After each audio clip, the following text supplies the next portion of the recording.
თქვენ უყურებთ მაესტროს ახალ ამბებს. 6 საათზე სტუდიაში მაკა ცინცაძე იწყებს მუშაობა საქართველოს კონტროლის პალატამ პოლიტიკური პარტიების ფინანსური მონიტორინგისთვის ცხრილის სახით ანგარიშების ფორმები შეიმუშავა.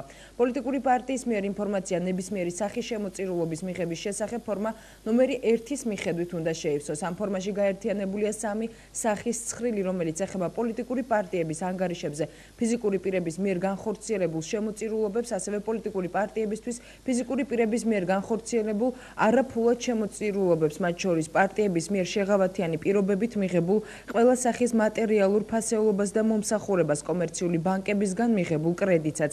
კანონით გათვალისწინებული მოთხოვნის საფუძველზე კონტროლის პალატამ ასევე შეიმუშავა პოლიტიკური პარტიების მიერ წარსადგენი წლიური საფინანსო დეკლარაციის ფორმების პროექტი, სადაც უნდა იქნას წარმოდგენილი ანგარიში პარტიის წლიური შემოსავლის, გასავლის და ქონებრივი მდგომარეობის შესახებ. ეს გულისხმობს პოლიტიკური პარტიების მიერ მათი საფინანსო საქმიანობის შესახებ ნებისმიერი ინფორმაციის მიწოდების ვალდებულებას. ინფორმაციის წარდგენის გამარტივების მიზნით პოლიტიკური პარტიების მიერ წლის განმავლობაში განხორციელებული საფინანსო საქმიანობის შესახებ წარსადგენი ინფორმაცია დაყოფილია რამდენიმე ფორმად. კონტროლის პალატამ მზად არის განიხილოს პოლიტიკური პარტიების წარმომადგენელთა მოსაზრებები ანგარიშგების შემუშავებულ ფორმებთან დაკავშირებით. დეკლარაციის წარდგენის ვალდებულება პოლიტიკურ პარტიებს 2012 წლის 1 თებერვლამდე აქვთ.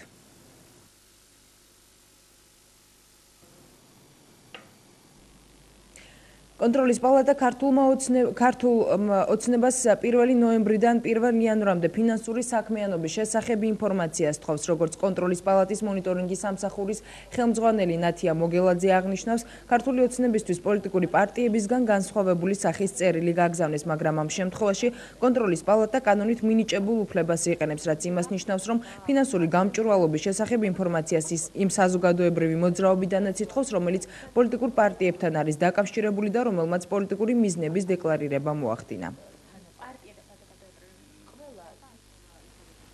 გარდა პოლიტიკური პარტიების ფინანსური მონიტორინგისა, კანონით მონიჭებული მანდატის ფარგლებში საქართველოს კონტროლის პალატა ვალდებულია გადაამოწმოს მეტი გამჭვირვალობისათვის ყველა იმ საზოგადოებრივი მოძრაობის, ფიზიკური თუ იურიდიული პირების ფინანსური საქმიანობა და განახორციელოს მონიტორინგი, რომლებიც პირდაპირ ან არაპირდაპირ არიან დაკავშირებული პოლიტიკურ პარტიებთან, ან აქვთ გაცხადებული პოლიტიკური, მათ შორის საარჩევნო მიზნები და ამოცანები. თქვენთვის ცნობილია და მათი საჯარო გამოსვლებიდანაც და ზოგადად, რომ ამ საზოგადოებრივ მოძრაობამ თავად მოახდინა თავის დეკლარირება და განაცხადა საჯაროდ მათი პოლიტიკური მიზნების შესახებ. აქედან გამომდინარე, მათი მიერ გაცემული ინფორმაციის საფუძველზე ეს ადამიანები, ეს საზოგადოებრივი ორგანიზაცია მოექცა კანონის რეგულაციის ფარგლებში და შესაბამისად ჩვენ გვაქვს უფლებამოსილება, რომ მივიღოთ მათი ფინანსური საქმიანობის შესახებ ინფორმაცია. კონტროლის პალატის წერილი ქართულ ოცნებაში ჯერ არ მიუღიათ. ამის შესახებ საზოგადოებრივი მოძრაობის ცენტრალური ოფისის ხელმძღვანელმა მაია ფანჯიკიძემ განაცხადა. მისი თქმით, წერილს მიიღების შემდეგ კანონის შესაბამისად იმოქმედებენ. კონტროლის პალატის მონიტორინგის სამსახური ფინანსურ ანგარიშს ქართული ოცნებისგანაც ითხოვს, როგორც სამსახურის ხელმძღვანელმა ნათია მოგელაძემ განაცხადა, შესაბამისი ფორმა პოლიტიკურ პარტიებთან ერთად ქართულ ოცნებასაც გაეგზავნება. კონტროლის პალატა ქართული ოცნების მიერ 2011 წლის 1 ნოემბრიდან 1 იანვრის ჩათვლით განხორციელებული ფინანსური საქმიანობის ანგარიშს ითხოვს. პოლიტიკურ პარტიებს ანგარიშების წარსადგენად ვადა 1 თებერვლამდე აქვთ, ხოლო ქართულ ოცნებას კონტროლის პალატის მონიტორინგის სამსახური, როგორც ამავე სამსახურში აღნიშნავენ, გონივრულ ვადას განუსაზღვრავს. ჩვენ ველოდებით პოსტას, თუ კი იგი მოვა, შემდეგ ვნახავთ რა ეწერება იმ წერილში, ჩვენი იურისტები გაეცნობიან ამ წერილს და კანონის ფარგლებში თუ კი იქ არის ისეთი მოთხოვნა, რომლის შესრულებაზეც ჩვენ ვალდებულები ვართ, რასაკვირველია ამას გავაკეთებთ, თუ კი არა, რა თქმა უნდა, არა, იმიტომ რომ ამ დაწესებულებას ჰქვია პოლიტიკური პარტიების ფინანსური საქმიანობის მონიტორინგის სამსახური, რამდენადაც მე მესმის. და რამდენად ეხება ეს საზოგადოებრივ მოძრაობას, ვერ გეტყვით, არ ვიცი. საინტერესოა აგრეთვე საზოგადოებრივი მოძრაობები რა კატეგორიაში გადიან მათთვის, თუ არიან კიდე სხვაებიც, რომლებიც პოლიტიკური პარტიების გარდა ასევე მიიღებენ ასეთ შეკითხვებს. ეს ჯერჯერობით ყველაფერი გაურკვეველია და იმედია, რომ ძალიან მალე გაირკვევა. ახალი მემარჯვენეები კი პარტიათა ფინანსურ მონიტორინგს და გამჭვირვალობას არ ეწინააღმდეგებიან, თუმცა მამუკა კაციტაძის თქმით ოპოზიციისა და ხელისუფლებისთვის ორმაგი სტანდარტი არ უნდა მოქმედებდეს და მაგალითი ხელისუფლების ფინანსური საქმიანობა უნდა წარმოადგენდეს. კაციტაძის განმარტებით არ იცნობს ვადებს კონტროლის პალატაში პარტიებსა თუ რა დროში რა ტიპის დოკუმენტი უნდა წარადგინონ. კაციტაძის განმარტებით ის რომ ყოფილი პროკურორი უხელმძღვანელებს მონიტორინგის ჯგუფს მისთვის მოულოდნელი არ არის, რადგან ამბობს რომ ქვეყანაში ყველა სფეროს და ყველა მიმართულებას პროკურატურულ პოლიციური ძალები აკონტროლებენ. რესპუბლიკური პარტია კი მზად არის თანამშრომლოს კონტროლის პალატასთან. თინა ხიდაშელის განმარტებით მათთვის მნიშვნელოვანია კანონით ზუსტად განისაზღვროს პარტიებთან დაახლოებული პირები, რადგან თითქმის მთელი საქართველო მკვეთრი დეფინიციის გარეშე საკმაოდ სერიოზული საფრთხის წინაშე დადგება. ქრისტიან-დემოკრატი დეპუტატი ლევან ვეფხვაძე კი კონტროლის პალატის დიდ გაუგებრობაში აღმოჩენას ვარაუდობს. ვეფხვაძის თქმით არასასიამოვნო ფაქტია, რომ პარტიების ფინანსური მონიტორინგის სამსახურის უფროსად პროკურატურის კადრი ინიშნება. ფრაქცია ერთობა სამართლიანობისთვის წევრი ჯონდი ბაღათურიას შეფასებით კი პარტიების ფინანსური მონიტორინგის სამსახურის უფროსად პროკურატურის კადრის დანიშვნა ეჭვებს ამძაფრებს. კონტროლის პალატა ისეთივე ერთპარტიულია, როგორც ყველა სამინისტრო და როგორც ყველა სახელმწიფო უწყება, ანუ ისეთივე დაბალინდობით არის აღჭურვილი, როგორც ყველა ეს უწყებები. ამიტომ ჩვენ ვფიქრობთ, რომ მონიტორინგი და გამჭვირვალობა უნდა იყოს, მაგრამ უმჯობესი იყო, რომ ეს ყველაფერი განხორციელებული იყო კვლავინდებურად CSKO-ს მიერ. რაც შეეხება ახლა იმ განახლებულ დოკუმენტაციას, ვადებს და მათ შორის საკადრო საკითხებს, მე ნამდვილად გეტყვით, რომ არ გამკვირვებია, როდესაც პროკურორები ჩაერთვნენ, ასე ვთქვათ, ამ მონიტორინგში, იმიტომ რომ ქვეყანაში არის ეს სული ტრიალებს რაღაც ეს პროკურორულ კონტროლური სული ტრიალებს და მართალი გითხრათ, ამით რაღაც სიახლე არ თქმულა. ლეიბორისტები კი პარტიის დაფინანსებასთან დაკავშირებით კონტროლის პალატის წარმომადგენლად ნათია მოგილაძის დანიშვნას აპროტესტებენ. სოსო შატყბირაშვილის განცხადებით ხელისუფლებამ კონტროლის პალატის წარმომადგენლად ფინანსისტის ნაცვლად პროკურორი დანიშნა. ლეიბორისტული პარტია მსოფლიოში მოქმედ ყველა დემოკრატიულ პარტიას მოუწოდებს ხმამაღლა დააფიქსირონ პროტესტი. კონტროლის პალატაში პოლიტიკური პარტიების ფინანსური საქმიანობის მონიტორინგის სამსახურს ნათია მოგილაძე ხელმძღვანელობს. მონიტორინგის სამსახურის ხელმძღვანელი კონტროლის პალატის თავმჯდომარე ლევან ბეჟაშვილმა გუშინ წარადგინა მოგილაძე პროფესიით იურისტია და კონტროლის პალატაში გადასვლამდე მთავარ პროკურატურაში პროკურორად მუშაობდა. იხაროდნენ საქართველოში საბოლოოდ დამთავრდა ფორმალურად მრავალპარტიული სისტემა. საშობაოდ ნაცმოძრაობის და მისი სატელიტი ძალების გარდა ყველა პარტია ექვემდებარება დიქტატორ სააკაშვილის მიერ დანიშნული სპეციალური პროკურორის ზედამხედველობას. ხოლო პოლიტიკური მოღვაწეობა ფაქტიურად ცხადდება დანაშაულად. ჩვენ მოუწოდებთ მსოფლიოში მოქმედ ყველა დემოკრატიულ პარტიას ხმამაღლა დააფიქსირონ პროტესტი საუკუნის ამგვარ სირცხვილთან დაკავშირებით. იმედია, ევროპის პარტიათა ლიდერები ახლა მაინც შეიკავებენ თავს ნაცმოძრაობის ფეშენებლური ოფისის გახსნისას წითელი ლენტის საზეიმოდ გაჭრისაგან. ცენტრალური საარჩევნო კომისია არჩევნების ოქტომბერში ჩასატარებლად მზად არის. ამის შესახებ CSKO-ს თავმჯდომარე ზურაბ ხარატიშვილმა განაცხადა. მისი თქმით, საპარლამენტო არჩევნები კონსტიტუციის შესაბამისად ოქტომბერში გაიმართება, ხოლო საარჩევნო ადმინისტრაცია მომავალი არჩევნებისთვის მზადებას ბოლო არჩევნების დამთავრებისთანავე 2010 წლის 30 მაისიდან შეუდგა. CSKO-ს თავმჯდომარის თქმით, მომავალი 5 წლის განმავლობაში CSKO-ს სულ არჩევნების პერიოდი აქვს, რაც მნიშვნელოვანი გამოწვევაა. როგორც ხარატიშვილი აცხადებს, შემდგომი არჩევნები უნდა გახდეს ის გარდამტეხი პერიოდი, რომლის შემდეგაც არჩევნები გახდება ჩვეულებრივი მოვლენა და არ გამოიწვევს სოციალურ და პოლიტიკურ კატაკლიზმებს. შეგახსენებთ, ზურაბ ხარატიშვილი საქართველოს პრეზიდენტს გუშინ შეხვდა. მიხეილ სააკაშვილმა შეხვედრაზე განაცხადა, რომ საპარლამენტო არჩევნები კანონის მიხედვით ოქტომბერში გაიმართება და დარჩენილი 9 თვე საკმარისია იმისთვის, რომ ქვეყანა არჩევნებს მომზადებული შეხვდეს.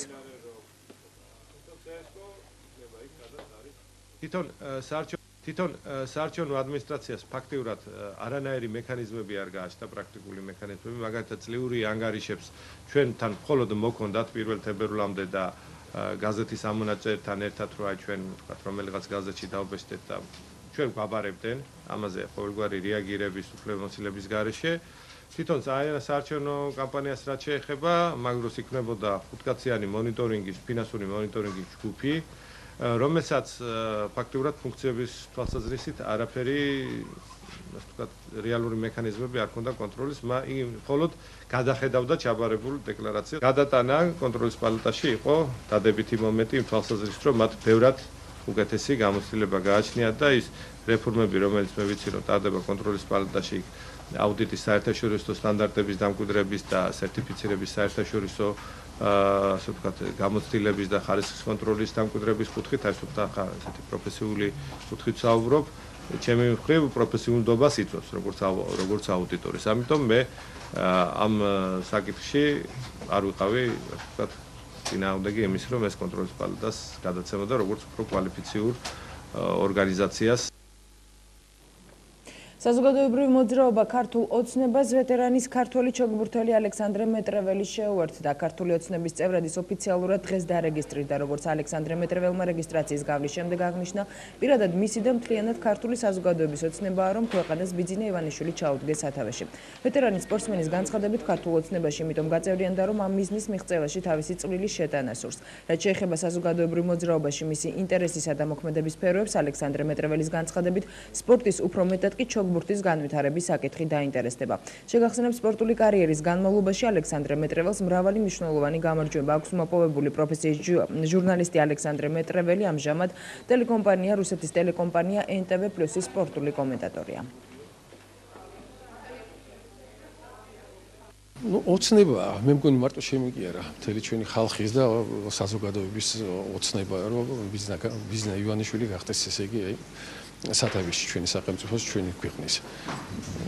და მე თუ რაღაც შემიძლია, მე აუცილებლად გვერდით ვიქნები ყოველთვის. მიზანი უნდა დავეხმაროთ ჩვენ ქვეყანას. კერძოდ ესე იგი კონკრეტულად რო გითხრათ, რაღაც უნდა დავეხმაროთ ჩვენ სპორტს, ჩოგბურთს, იმიტომ რომ ძალიან ცუდ დღეშია. ვთხოვე კიდევაც ბატონ ბიძინას დახმარება და მე მგონი რომ მივიღებთ კიდევაც.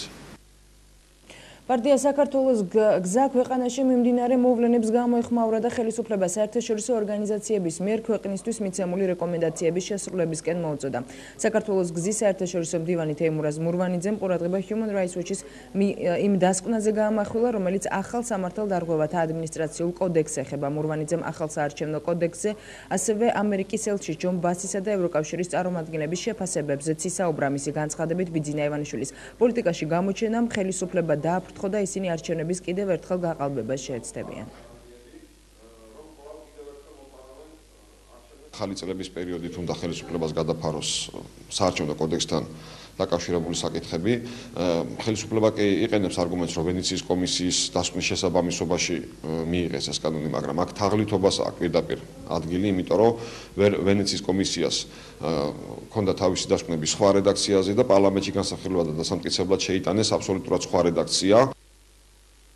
პატიმარი ანა მაზანაშვილი 19 დეკემბრიდან შიმშილობს მსჯავრდებული სახალხო დამცველთან ან მის წარმომადგენელთან, ასევე ადამიანის უფლებათა დაცვის კომიტეტის თავმჯდომარესთან შეხვედრას და იმის ახსნას მოითხოვს, რატომ ვერ მოხვდა შეწყალებულთა სიაში. ანა მაზანაშვილს ტრაფიკინგის ბრალდებით 10 წელი შეუფარდეს და სასჯელის ნახევარი მან უკვე მოიხადა.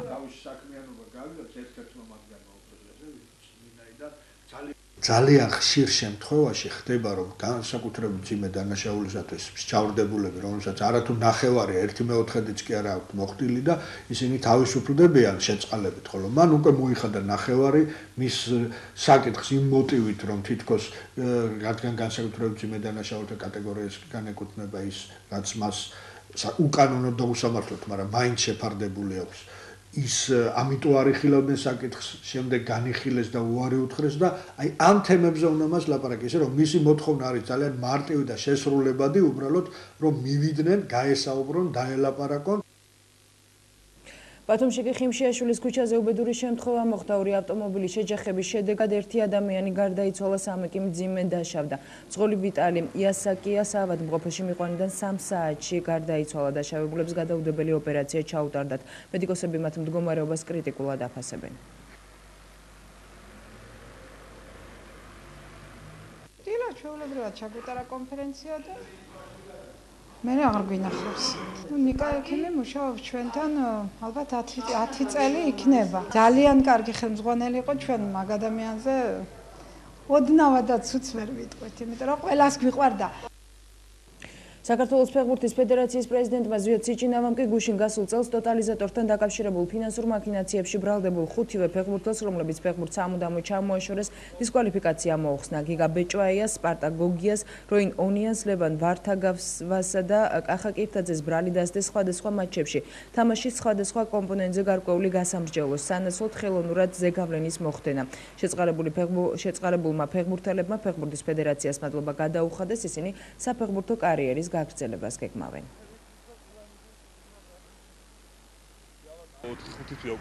პირველ რიგის გპ-ისთან ერთად ქონდა ვარჩები ინტენსიური და ამ ხანაგურ თამაშებს თამაშობდი, ასე რომ მქონდა იმედი ფეხბურთში დაბრუნების და დიდი მადლობა მინდა მოუხადო ფეხბურთის ფედერაციას, რომ ესეთი გადაწყვეტილება მიიღეს და დაუბრუნდი ქართულ ფეხბურთს. არც სიურპრიზი იყო, რომ ესეთი მოგვიწვეს. დიდი მადლობა მინდა გადაუხადო ყველას. ჩვენს იმაში შეიტანა წვლილი და პირველ რიგში ფედერაციას მინდა გადაუხადო. ზვიად სიჭინავას უგუნდოდ არ დავჩები, ეს ფაქტია რა. გუნდში აუცილებლად მივალ ადრეში, გარკვეული იქნება სად ვიქნები და სად არა. სტატისტიკის დეპარტამენტმა კი განვლილი წელი შეაჯამა და სამომავლო გეგმებზეც ისაუბრა. აღმასრულებელმა დირექტორმა ზაზა ჭელიძემ 2011 წლის ღონისძიებებიდან სატელეფონო მონიტორინგის და ცხელი ხაზის, ასევე კონტროლის და შიდა აუდიტის სისტემის დანერგვა გამოყო. ჭელიძის განმარტებით მიმდინარე წელს სტატისტიკური კითხვარების ელექტრონული შევსების სისტემის დანერგვა, ბიზნეს რეგისტრაციის ახალი პროგრამული პროდუქტის შექმნა და მონაცემთა გავრცელების უფრო სრულყოფილი და მოქნილი სისტემის დანერგვა იგეგმება. ამას გარდა 2012 წელს ევროსტატი საქართველოს სტატისტიკის გლობალურ შეფასებას განახორციელებს.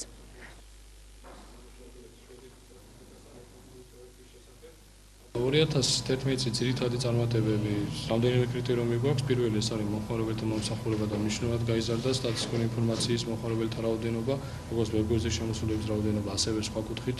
გარდა ამისა, ძალიან მნიშვნელოვანი იყო მეთოდოლოგიური ცვლილებები და კვლევის მეთოდების დახვეწა. ჩვენ შევამცირეთ კალენდარი რამდენიმე სტატისტიკური მონაცემის გამოქვეყნებისა, გარდა ამისა, დამნერგეთ ძალიან ბევრი ახალი მონაცემის ვაქვეყნებ ძალიან ბევრი ახალი მონაცემის, რომელიც მანამდე არ იყო. გარდა ამისა, მნიშვნელოვანი არის მთლიანად ელექტრონულ კვლევაზე გადასვლა ინფლაციის მაჩვენებლების. შემცირდება რამდენიმე სტატისტიკური მონაცემის გამოქვეყნების კალენდარი და ძალიან მნიშვნელოვანია ჩვენი სტატისტიკური ინფორმაციის მომხმარებლისთვის, რომ მთლიანად ორიენტირებული ვიქნებით მომსახურების ხარისხის გაუმჯობესებაზე. პირველი ეს არის ეგრეთ წოდებული ელექტრონული ონლაინ კვლევების პირველად დანერგვა ჩვენი ბიზნეს კომპანიებისთვის და გარდა ამისა ძალიან მნიშვნელოვანი იქნება მონაცემების მოძიების და მიხავრცელების თანამედროვე სისტემების, აქ იგულისხმება პირველ რიგში IT სისტემების დანერგვა. სად მოხდება ომი? ყველაზე დიდი ალბათობით 2012 წელს ამ კითხვებით იწყებს ვრცელ სტატიას ევრაზიანეტი. ავტორი ჯოშუა კუცერაკი სხვადასხვა ანალიტიკოსისა და ექსპერტის მოსაზრებებს აქვეყნებს. აღმოჩნდა, რომ ბევრი მათგანი კავკასიასა და ცენტრალურ აზიაში კონფლიქტების წარმოქმნის შესაძლებლობას არ გამორიცხავს. საერთაშორისო კრიზისების ჯგუფის ექსპერტი ალექს ჯექსონი კი საკუთარ ბლოგზე საქართველოში მომავალ წელს დაგეგმილი არჩევნების გამო მოსალოდნელ ძალადობას ვარაუდობს. არჩევნებისთვის მზადებამ შეიძლება პროვოცირება გაუკეთოს ახალ საიდუმლო შეთქმულებებს და აფეთქებებს, რომლის ტალღაც ომის შემდეგ საქართველოს პერიოდულად გადაუვლის ხოლმე. მთავრობა ამტკიცებს, რომ ორგანიზატორი რუსეთია, რომელიც ქვეყანაში სიტუაციის დესტაბილიზაციას ცდილობს. ოპოზიცია კი აცხადებს, რომ ეს ყალბი კამპანია, რომლის მიზანიც მოსახლეობის იძულებაა, რომ მან მმართველ პარტიას ერთიან ნაციონალურ მოძრაობას მისცეს ხმა. სიმართლე როგორც ჩანს, სადღაც შუაშია. ყველა შემთხვევაში 2012 წელს შეიძლება მსგავსი მოვლენების რაოდენობა მიმატოს, წერს ალექს ჯექსონი. როგორც სტატიაშია ნათქვამი, ჯექსონი დაძაბული სიტუაციის შენარჩუნებას მთიან ყარაბაღშიც ვარაუდობს, მაგრამ ესკალაციას არ ელოდება. გენერალ-ლეიტენანტ იური ნეტკაჩოვსკი, რომელიც დიდი ხნის განმავლობაში ამიერკავკასიაში რუსეთის არმიის დანაყოფის მეთაურის მოადგილე იყო და პირადად იმით იყო დაკავებული, რომ მათ ტყვია წამლით და შეიარაღებით, მათ შორის 100 მეორე ბაზასაც ამარაგებდა, მიაჩნია, რომ ირანის წინააღმდეგ სრულმასშტაბიანი ომის დაწყების შემთხვევაში რუსეთი დაიწყებს საქართველოს გავლით სამხედრო ობიექტის მომარაგების სანდო გზის მოძიებას. სამხედრო ექსპერტის აზრით შეიძლება აუცილებელი გახდეს ქართული სატრანსპორტო ბლოკადის გარღვევა და სომხეთისკენ მიმავალი სატრანსპორტო დერეფნების სამხედრო საშუალებებით უზრუნველყოფა აღნიშნულია სტატიაში.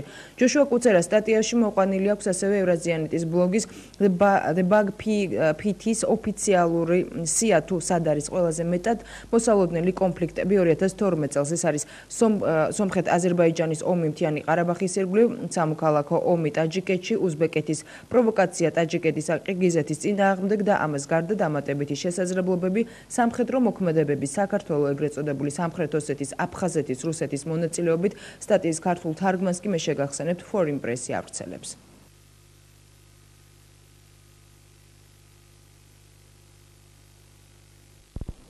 2011 წელს ცნობილი გახდა, რომ საქართველოს 176-მა მოქალაქემ ლატვიას თავშესაფრის თხოვნით მიმართა. როგორც ქვეყნის სამოქალაქო საქმეთა და მიგრაციის სამმართველოში აცხადებენ, საქართველოდან თავშესაფრის მთხოვნელთა რაოდენობა ნახევარზე მეტია საერთოდ ამ მიზნით მიღებული განცხადებებით.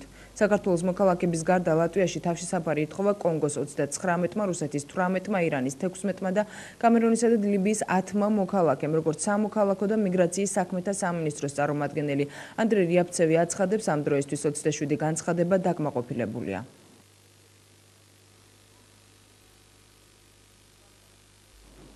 საქართველოს პარლამენტმა კი საშობაო ნაძვის ხის ზეიმზე ბავშვებს უმასპინძლა.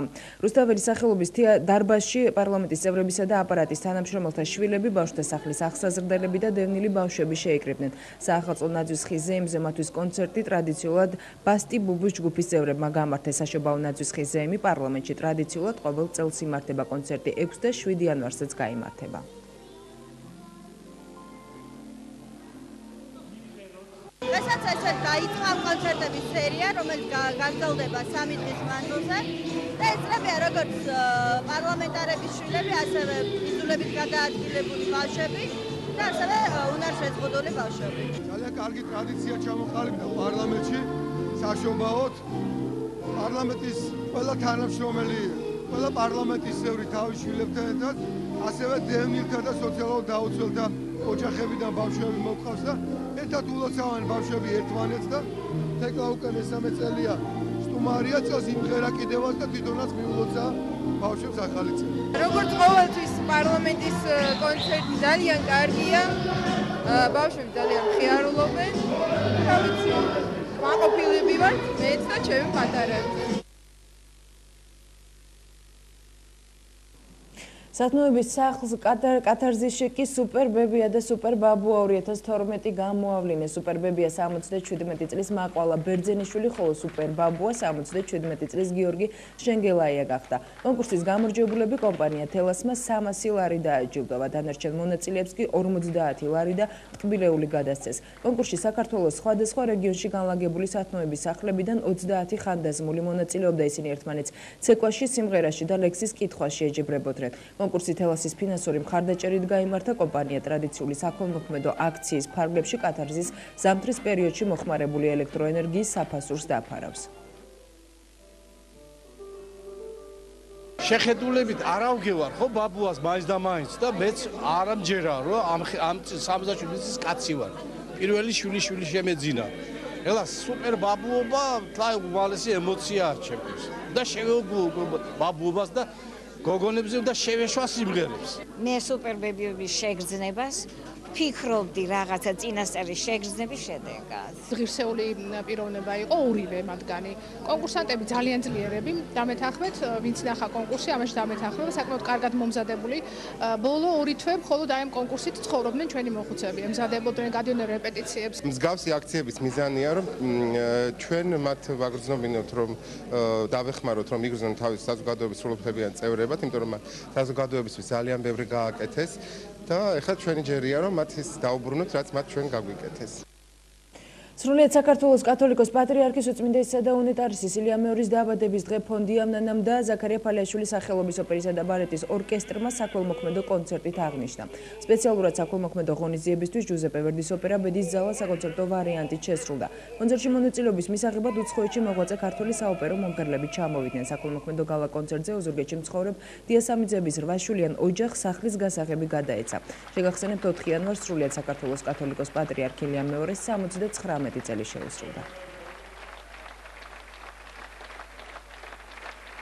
მე ბედნიერი ვარ, რომ აი ყველანი ასე მონდომებულები ვართ. მთელი საქართველო ულოცავს, რა თქმა უნდა, მათ და ეს ოპერა შეერჩა იმიტომ, რომ ეს არის ბედის ზალა, ეს არის რელიგიური ოპერა. გახსოვთ ალბათ 13 წლის უკან ჩვენ მიულოცეთ პატრიარქ ვერდის ოპერა ნაბოკოთი. ეხლა ეს ბედის ზალა 200 წელი არ შესრულებულა ეს საქართველოში და ეცვლება პირველად. ძალიან დიდი ბედნიერებაა. ენით ვერ აღწერ მე ამას ბატონ პაატარ ბურჭულაძეს მინდა უღრმესი მადლობა მოუხადო იავნანას ფონდს რა თქმა უნდა დიდი მადლობა და ვინც ერთი ზარი გამოუშვა 30-30 ჩვენ 15 წელია სხვა გამცხოვრთ ცხის ოჯახში დღეს ძალიან ბედნიერები ვართ ძალიან ბედნიერულობთ ყველა განსაკუთრებული დღეა. მე ძალიან ნერვიულობდი, ამ ხელა დიდი ოპერაა, რთული ოპერაა და ღმერთის წყალობით და პატრიარქის შემწეობით ყველაფერი კარგად ჩაიარა და მე უბედნიერესი ვარ. 25 ჯერ მაქვს მიღებული მონაწილეობა და ყოველთვის ამ ცხენის გარეშე ვიყავი და დღეს ეთქობა რაღაც ყველაფერი სასიკეთოდ დამთავრდა და რამხრივ რომ ასეთი განცდით ჩამოვედი, ასეთი განცდით ვიმღერე და ისე მოულოდნელი იყო ამ რაღაც სიმბოლური რაშის მოცემაც და ეს ყველაფერი ალბათ პატრიარქის ლოცვა კუთხევით. მოსწავლე ახალგაზრდობის სასახლეში სპორტისა და ახალგაზრდულ საქმეთა მინისტრის ინიციატივით საქველმოქმედო კონცერტი გაიმართა 60-მდე მზრუნველობა მოკლებული ბავშვისთვის პატარების ანსამბლმა ბზიკებმა იმღერა. კონცერტის შემდეგ პატარებმა თოვლის ბაბუისგან საჩუქრებიც მიიღეს. ახალგაზრდობის სასახლეში გრძელდება ტრადიციული ნაძვისხე, რომელიც ჩვენი პატარებისათვის არის ერთ-ერთი სასიხარულო საყვარელი და ბედნიერი ადგილი. და მე ძალიან დიდი მადლობა მინდა გადაუხადო სპორტისა და ახალგაზრდულ სამინისტროს ახალგაზრდული სასახლის ხელმძღვანელობას, რომ ამ დღესასწაულებზე, ამ კარნავალზე ძირითადად მოწვეული ყავთ სოციალური დაუცველი ბავშვები. დღესაც უმრავლესობას წარმოადგენენ ბავშვები ამ ოჯახებიდან, რომელთათვის განსაკუთრებით მნიშვნელოვანია ამ ტიპის ღონისძიებებში ჩართვა. ეს არის ტრადიციული საახალწლო ნაძვისხეს ღონისძიება, რომელიც მოსწავლე ახალგაზრდობის სასახლეს ამდენი წლის განმავლობაში ჰქონდა ტრადიცია დამკვიდრებული და შესაბამისად იმდენად მნიშვნელოვანი ღონისძიებაა, რომ ახალგაზრდობის სახლის რა თქმა უნდა დიდი სიხარულით შეუერთდა. გავაგრძელებთ ყოველწლიურად, ეს არის ძირითადად მოიცავს იმ ფენას, რომელსაც მეტნაკლებად უფრო მეტად სჭირდება ჩვენი გორჩედგომა, ეს არის სოციალურად დაუცველი ბავშვები, სრულნელობა მოკლებული ბავშვები, ომში დაღუპულთა შვილები. ძალიან მოგვეწონა ეს კონცერტი და ყველაზე მეტად მე მომეწონა ქართული ცეკვა. ქრისტიან-დემოკრატიული მოძრაობა 31 დეკემბერს ბათუმში საოცრებათა მოედანზე გამართულ ხულიო ეკლესიასის კონცერტის ორგანიზატორებს არაორგანიზებულობაში ადანაშაულებს. პარტიის წარმომადგენლების განცხადებით კონცერტზე მისული მაყურებლისთვის არ იყო გათვალისწინებული ეგრეთ წოდებული ბიოსაპირფარეშოები, ამიტომ მოსახლეობამ იქვე მდებარე ილია ჭავჭავაძის დრამატული თეატრის მიმდებარე ტერიტორია და ჭავჭავაძის ძეგლის გარშემო არსებული ადგილი გამოიყენა. ქრისტიან-დემოკრატების განცხადებით იმ ღამეს ვიღაცის ბრძანებით თეატრის კარი გააღეს და მოსახლეობამ თეატრის საპირფარეშოს გარდა თეატრის ჰულით საპირფარეშოდ გამოიყენა. ქრისტიან-დემოკრატები მიიჩნევენ, რომ ამ ფაქტით შეურაცხყოფა მიაყენეს ილია ჭავჭავაძის ძეგლსა და თეატრს და ისინი ადგილობრივი ხელისუფლებისგან ფაქტის შესახებ განმარტებებს ელიან. მის გამო რომ ორგანიზატორებმა არ გაითვალისწინეს და მოედნის მიმდებარე ტერიტორიაზე არ მოაწყვეს ეგრეთ წოდებული ბიოსაპირფარეშოები, არ ვიცი ექსტაზში შესულმა მაყურებელმა თუ სიცივისაგან შეწუხებულმა და ნასვამებმა მოსასაქმებელ ადგილად პირდაპირ ილია ჭავჭავაძის ძეგლის მიმდებარე ტერიტორია და მთლიანად თეატრის შენობა აქციეს. ჩვენთვის უცნობია თუ ვინ გასცა იმ ღამეს ბრძანება და ვის ნებართვით გაიღო თეატრის შენობის კარები. ბათუმელი საზოგადოება ადგილობრივი ხელისუფლებისგან ამ კითხვაზე პასუხის გაცემას მოითხოვს, თუ ვინ მიაყენა შეურაცხყოფა ილია ჭავჭავაძის ძეგლსა და ბათუმის ილია ჭავჭავაძის სახელობის დრამატული თეატრის შენობას.